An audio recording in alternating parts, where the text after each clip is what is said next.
জয় শ্রীরাম, জয় হনুমান। আজ আমি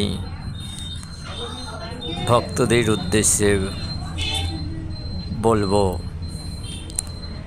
যে পাপ করলে পাপ কেউ ছাড়ে না। ধর্মের কথা। পাপ করবে তুমি আর গঙ্গা তার ক্ষয় করবে, এ কখনো হতে পারে না। তাহলে ভীষ্ম এত কষ্টে এত তীরবিদা হয়ে কেন কর্মফল ক্ষয় করল? তাই বলি, তুমি পাপ করবে আর ভগবান সেই পাপের মুকুব করবে, এটা সবসময় হয় না। নিজের ভুল শুধরাও।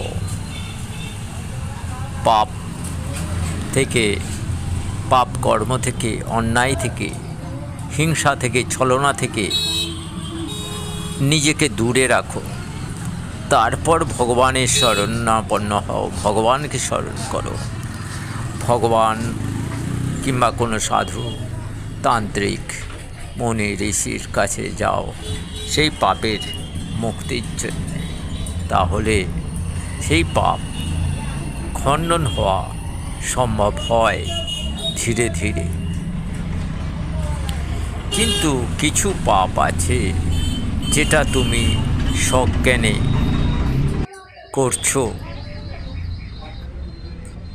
সে পাপ খণ্ডন হওয়া খুব কঠিন। কিছু পাপ আছে যে পাপ তোমাকে কেউ ছল করে করাচ্ছে, কিংবা তুমি অজ্ঞানেই সেই পাপ কর্ম করছো। সেসব পাপ